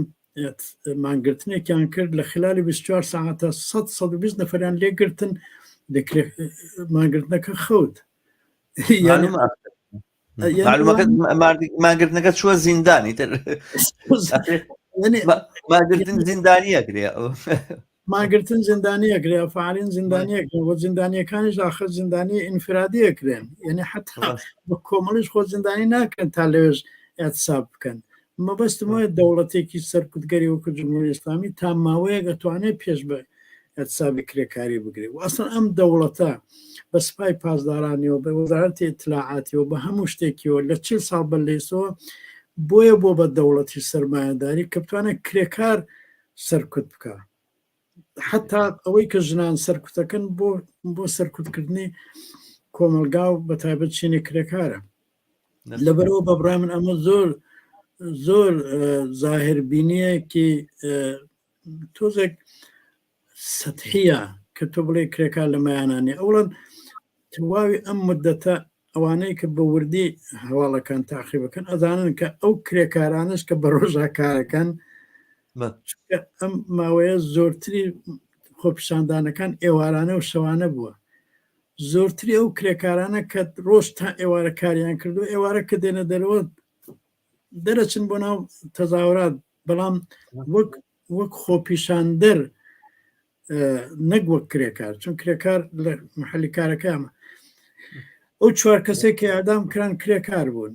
ئەو کەسانێک کە چاویان لە دەستداوە زۆرتریان کرێکارن ئەوانەی کە لە زیندانان زۆرتریان کرێکارن یعنی کرێکان وەک چینی کۆمەڵایەتی بەشدارە، بەڵام وەک مانگرتن معلومە هەر مانگرتنێک خۆی تەرتیباتێکی ئەوێ، پێویستیەکی ئەوێ. ئیستا بە هەر دلیلێک لە مەسەڵەن فەرزکەن ئەوەی کە لە سوێد کراوەتە باست کرد، ئەوەی کە سنووخێکیان دروست کردو لە خلال 2-3 ڕۆژە ئەوەندە ملیۆن کرۆنی تێڕژا و مەسلەیەک نەبوو، یا حتا پاشەکەوتەکەی خۆیان بەشی ئەوەیە کرد دوولانی ئەوە کە جەریمەیانەکەن. خۆ لە ئێرانە بەداخەوە ئەوە نییە، بەڵام من دڵنیام ئەوەش بەوجود دێت. یعنی ئەستا مەسان 6 مرکزە کرێکاریەکان لە مانگرتنە حتممە بزانن لە پاڵیان و سنووقی هاوپشتی دروستە بێ و لە پاڵیان و زۆر شتی تریش دروستە بێ، هیوادارم هەڵبەتە. مەسەن ساڵی 57 مەسان کەسانی وەکو من و هاوعەمری من لە بیریان بێ، ئەویش هەروە بوو، ئەویش خەباتی مانگرتنی کرێکاری درەنگتر دەستی پێکرد تا ئەوەی کە لە شەقام بوو. ئێستا لە ئێرانە کلمەیەک هەیە پێڵان کەفی خیابان. کەفی خیابان ڕاستەکە من زۆر کەمێک حساسم بەم کلمەیە، وای لێ هاتووە وەک مەسەن کەفی خیابان بوو بە شتێکی مهم. بابە کەفی خیابان ئەوڵە لایەکی بەدەستوێ، لایەکی بەدەستەوانە. دوش کەفی خیابان تو ڕۆژەکە توانێت لە خیابانە لە شەقامە بێڕۆژێکتر ناتوانێت، عەجایب نییە. بەڵام کرێکار ئەگەرمان بگرێ بە تایبەت لە نەوت و لە پێترۆشیمی و لەوانە، ئەتوانێت زۆر تەسیری بێ لە بەرەو پێچوونی ئەم شۆڕشە. بەڵام ئەگە کەسێک بێت گلەی بکە لە کرێکاریا، سەرکۆنەی بکە کرێکاریا، چی بڵێن سەرزەنشی کرێکار، ئەو بۆ حساب ناکەی معنایەتە خۆی تێناگات لە ژیانی کرێکار. هەمەزمۆی ئەوەی کاڵێ ئینقلابی ژنانەیە دیاردەکە ئەبینێ، دیاردەی حزوری وەسیعی ژنان، یا مەسەڵەن لە ڕۆژی ڕابردووە خۆ تۆ ناتوانانی بە پیاوانی ئێران بڵێ بێنە مەیدان لە دژی ئەم فەرمانەی کە ئاغای ڕادان داوێتی، ئەبێ ژن بێت و قژی ڕسمی لێ بگرە و ڤیدیۆی لێ بگرە و بڵاوی بکاتەوە. ئەو وەختە معنای ئەوەیە کە گوێ نادەن بە پۆلیسی ئێران. دەی معلومە دیاردەکە ژنانەیە، بەڵام لێکدانەوەی کۆمەڵایەتی لە کۆمەلگای ئێران لەو دیاردەیە ئەبێ بچیتە پشتی و بداین لە ئێرانە مەسەلە چیە؟ مەسەڵەن هەریم ساڵ مانگێک لەوە پێش حەقدەستی کرێکاریان کە بردووە سەر چەند لە سەدا چەند بردوانە سەر، لە سەدا 21 بردوانە سەر، ئاوسان چەندێکە لە سەدا 40 زیاتر. یعنی نیوەی ئەوە کە حەقدەستی کرێکار هێزی کرینی خۆی لە دەست داوە، ئەمساڵ پێیان داوەتەوە، یعنی هیچیان پێ نەداوەتەوە، کەمتر لەوە دەپارێت. بەڵام کرێکاران لە هەفتەپۆ دەستیان پێکرد وتیان ناکرێ، ئەمە چۆن نەکرێت. و ئەمە بە بڕای من شتێکی مهمە. هێشتا لە یەکمانی ڕابردووە زۆر خۆی نیشان نەداوە. دلیلی ئەوەش کە خۆی نیشان نەداوە ئەوەیە کە لەو کۆمەلگان نەورۆز هەیە، سێزدە بەدەر هەیە، تعتیلات هەیە، دوای ئەمساڵ ڕەمەزان شەرکەوتە وەختە. هەموو ئەمانە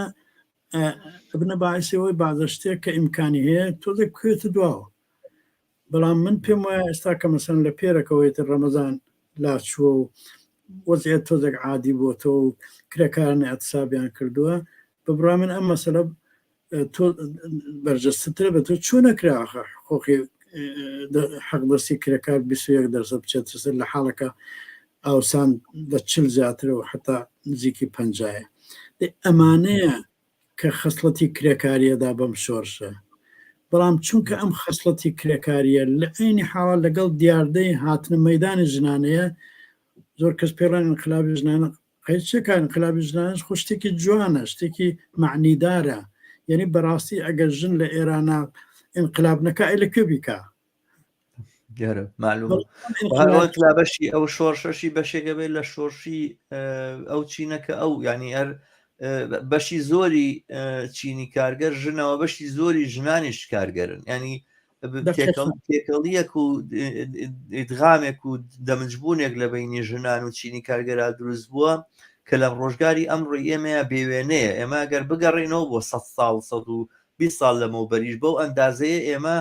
حزوری چینی کارگەرمان نابینی، ینی بۆ نمونە پێکەوە باسمان کردووە کاتی کۆمۆنە ئەساسەن ڕێگان بەژن نادا بەشداری لە کۆمۆنەیە بکە، ینی کۆمۆنێکی پیاوانە بوو 100%. قانونی فەرەنسا حەقی دەنگدان قایل نەبوو بۆ ژن، کۆمونیست معلومە ڕاست کۆمونیست هەروایان کرد. بەڵێ بەڵام ئەمڕۆ ئێمە لە دۆخێکی ترا ئەژین و لە دۆخێکە ئەژین. من دوێنش هاوڕێفاتە شتێکم گوێ لێ بوو لە ئەو هومایشە کە دوێنێکرا و کۆڕبندی کە دوێنێکرا لە کۆڵم بەداخەوە عیبارەتێک هەیە زوو دووبارە ئاکرێتەوە، عیبارەتە بە بڕای من دروست نییە، قسە لەسەرەوەیە کە گوایە سامی چینی سامی ژنان لە اقتصادی ئێرانە لە 130ەوە سامی پیاوان لە 170ە جوبە جۆرێک سامی پیاوان دوو ئەوەنی سامی ژنانە لە ئابووریاوە، ژنان ناتونێتە بواری ئابووریەوە، ژنان لە ماڵەوە لە بواری ئابووریان ئەو کارێک کە ئەیکەن ئابووریان کۆمەلگایە ئەچەرخێنێ. ئابووری ئەگەر تۆ بە حسابی پارە و چێکرێ وەرەگرێ چێکرێ وەرناگرێ و بە حسابی موچە و مەعاشەوەوان حسابی نەکەی بە حسابی بەرهەم هێنان حسابی بکەیتەوەوانە بەرهەم هاتن و بەرهەم هێنانی کۆمەلگا لەسەر شانی ژنانە. وە چۆن نەکرێت لە دۆخێکی ئاوایە تۆ ژنان بە بەشێک لە چینی کارگەر نەزانی وە بە بەشێکی ئەسیلی چینی کارگەری نەزە وەگەر ئەو ژنە هەستا وتی من خاوەنی لاشە و جەستەی خۆمم و من ئازادیم ئەوێ و من ئەمێ لەم سیستەمەیە ئازادیەکەم هەوێ کە بتوانم ناڕزایی دەربڕم و خۆم دەرخەم ئەتو ئەگەمە بە بەشێک لە ناڕزایی چینی کارگەر نەزانی بۆ نەڕزایی چینی کارگەر ئەوەنە کێوی بۆ باوا بڵین ئەگەر ناڕزایی چینی کارگەر ئەوە بەشێک نەبێ لێی بە بڕای من ناڕزاییەکی زۆر چێوی و زۆر ناشارستانیە کەوانە کە ئەوە وانە ئەمە حقیقەتی ناڕزایی چینی کارگەر و ئیبراز وجودی چینی کارگەر نیەوە بڕای بەداخەوە حتا لە ناو کرێکاران وەختێ قسەکەن بەعزە وەختەڵێن کرێکاران و ژن و مناڵەکانیان بەڵێ کرێکار بە پیاودانێن لە حاڵەکە واقعەتی نییە نەک لە ئێرانە لە هیچ کوێکی دنیا نامەسەر لە بەنگلادێشە زۆربەی کرێکاران لە بەنگلادێشە ژنن یعنی ئەوەش هەر بەشێکە لە ستەمی لەسەر ژن کە ژن زۆرتر وادارەکرێت بەوە کە کرێکاری بکە پێشگەرەوەکی لە ماڵەوە کاری بێکرێشەکە پشە کرێکاریش بکە و ئەوەی کە پێڵەن پیاو سالاری بەشێکیشی ئەوەیە کە پیاو بە قەولی کابراوەتی شنۆی خۆیەکە بەشێک کارەکە کار ناکە کارەکە کار ناکاوش مەجبورە کار بکە ئەگە چینی کرێکار بێ بەڵام ئەوەی کە مەجبورترە ژنە بۆ نمونە لە بەنگلادێش یا لە شوێنی تر مەسەڵەن لە ئەمریکا یا لە ئەوروپا لەوانەیە هێشتا وانە بێ بەڵام من دڵنیام ئەگەر تحقیقێکی واقعی بکرێ یعنی ئەگەر ستاتیستیکێکی واقعی بدرێتە دەرەوە لە سوێدی ژەلعان زۆربەی کرێکاران ژنن لە سوێدێکە مەسەڵەن بڵێن ئەوەی کە بڵێ پێڵێن یەکسانی ژن و پیا و ئیتر گەیشتو تا حدێک کە بۆژوادی لەوە زیاتر ناتوانێت بیکە کە مەسەڵەن پارلەمان نیوەی ژن بێ و نیوەی پیا بێ وەزیر نیوەی ژن بێ و نیوەی پیا بێ بەڵام هێشتا زۆربەی کرێکاران بەبڕای من لە سوێدیشدا حتا ژنە و تۆ باسی بە خۆدا هاتنەوەی چینی کرێکار کرد لە ئاستی دنیا ئەمساڵە بۆ یەکی ئەیاری ئەمساڵ من شتێکی لێ زیاد دەکەم نەک لێ زیاد دەکەم لێ معناکەم لەو قسەی تۆ ئەڵێم لەوانەیە یەکی ئەیاری ئەمساڵ یا بڵێن ئەمەی کە ئەمساڵ من و تۆ قسەی لەسەرەکەین بە خۆدا هاتنەوەیەکی ژنانیش لە سەرکی دنیا ببێ بەڵام ئەم بە خۆدا هاتنەوە بە خۆدا هاتنەوەیکی فێمینیستی نییە بە خۆدا هاتنەوەیکی شۆڕژگێرانەیە یعنی ژنان کە مەسەلەن بڵێن لە 50 ساڵی ڕابردەوە مەسەڵەن بڵێن لە 60ەکانەوە خەش 60ەکان ژنان هاتنە مەیدانێتر باشیش هاتنە مەیدان بەڵام دوایی ئیتر زۆر ئیدامەی پێیان نەکرد یا بە نظری من فێمینیزم وانییە کە بووێ بە باعسی گەشە پێدانی خەباتی ژنان فێمینیزم بەشێکیشی حتا نگاتیڤە ئەوژەوەیە ژن بەرامبەر بە پیاودانێ لە حاڵەکە ئێستا لە ئێرانە دەرکەوت کە ئەسڵەن لازم نییە وابێ یعنی مەسەڵەن ژن و پیاوسە لە ئێرانە وەکویەک هەن لە مەیانە و ئەمە دەستکەوتێکە ببڕای من بەڵام بە نظری من ئیمساڵ بە بۆنەی ئەم شتێککە لە ئێران ڕوویدا و لە دنیا درەوشانەوەیەکی جیهانی پیا کردووە بە خۆدا هاتنەوەیەکی ژنانیش من پێم وایە بەشێک لە واقعیەتی ئمرۆی دنیا کە ئەتوانێت لە یەکی ئێرە خۆی نیشاندا یا بە بڕای من کۆمونیستەکان و فعالینی کرێکاری و هەتا ژنانی کرێکار و ژنانی تێکۆشەر حەق وایە نورێک لە چرایەک بخەنە سەر ئەم واقعیەتە ڕۆشنتری بکەنەوە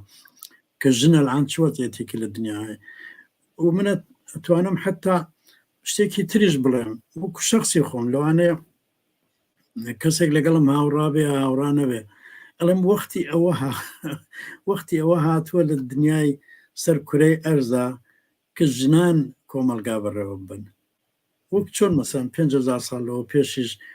وا بووە بەڵام ئەو وەختە وەزعیەتێکی زۆر دواکەوتوو بۆ لە کۆمەلگا کە مەسەن هێرکول توانێتی بڕوە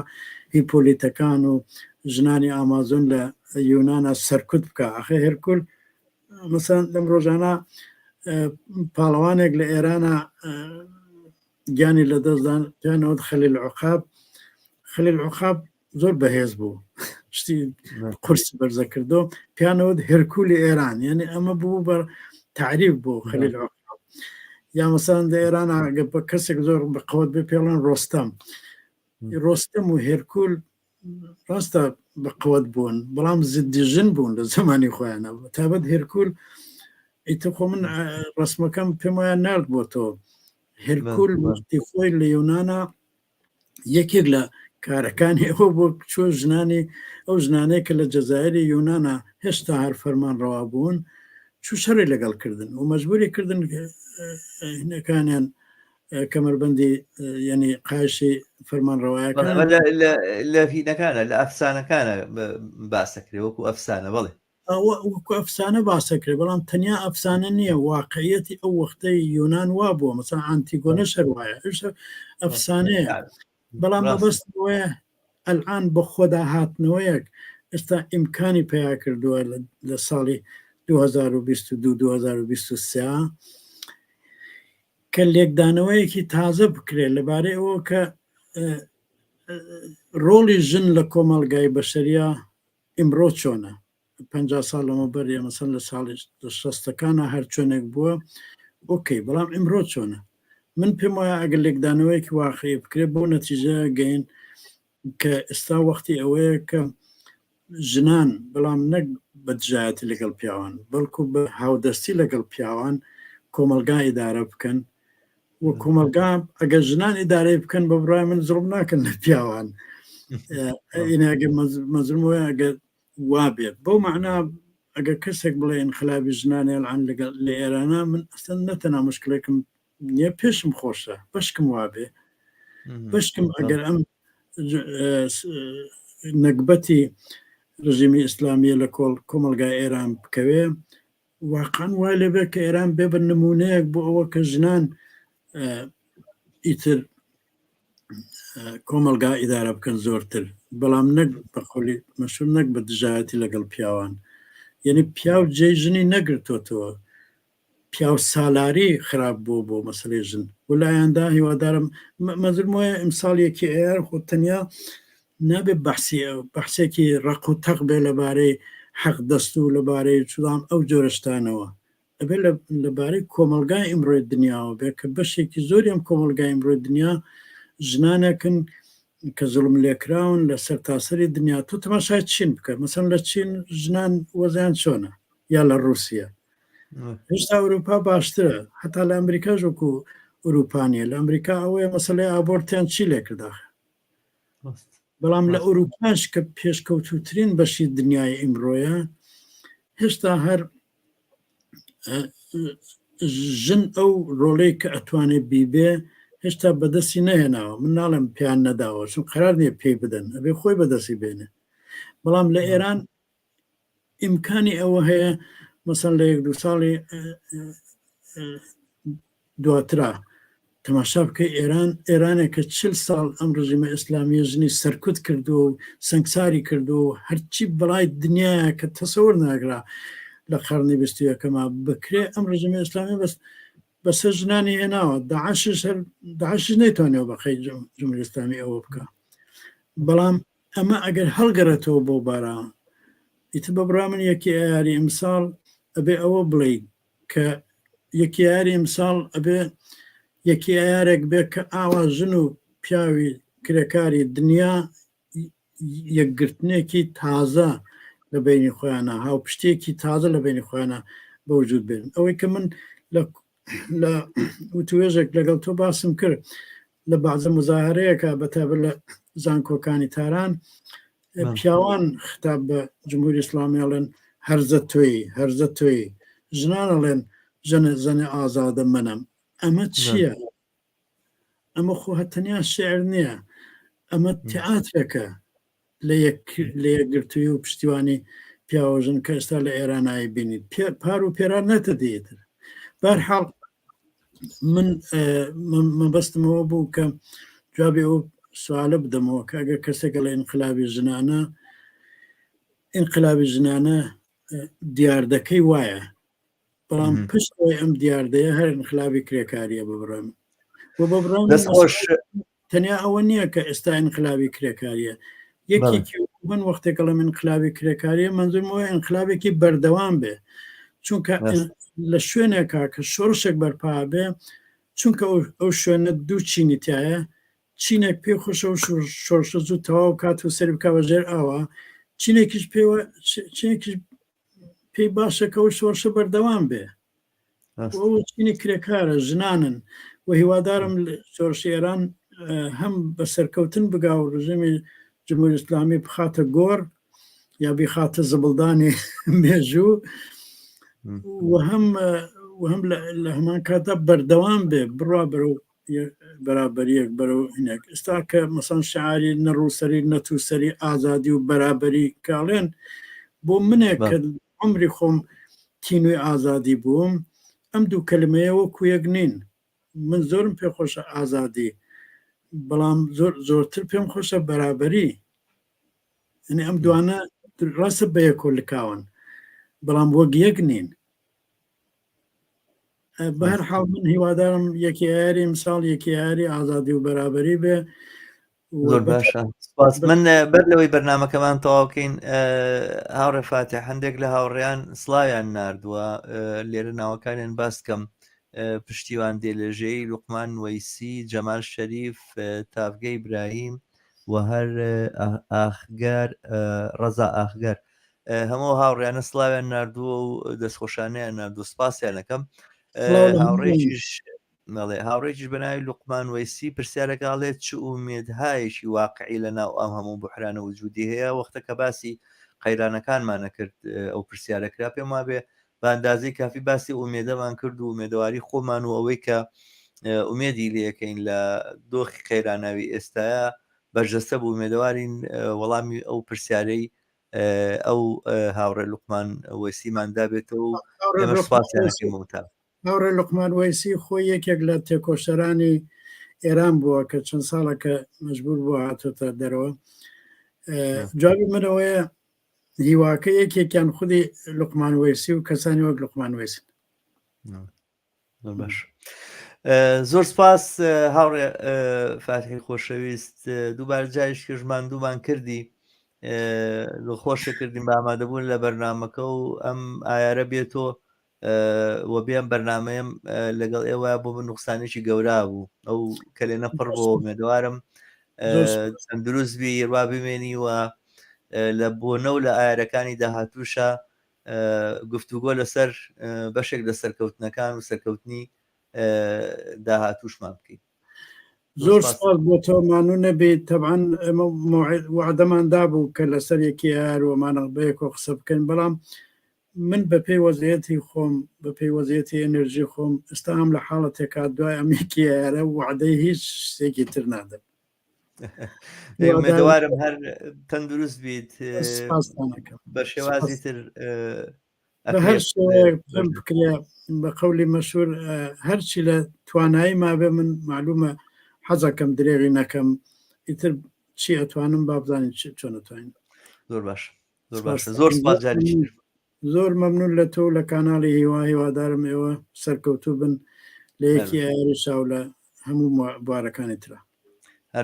هەر بژی زۆر سپاس زۆر سپاس خێرشی بەڵێ هاوڕێیانی ئازیز بەم جۆرە دینە کۆتایی ئەم بەرنامەیەشمان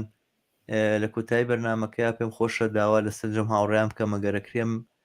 لینکی ئەم بەرنمەیە لینکی یوتوبی ئەم بەرنمەیە لەلایەن خۆیانەوە لە سوۆسیال میدیا پەخش بکەن بەو ئومێدەی کە ئایارێکی شکۆدارمان هەبێ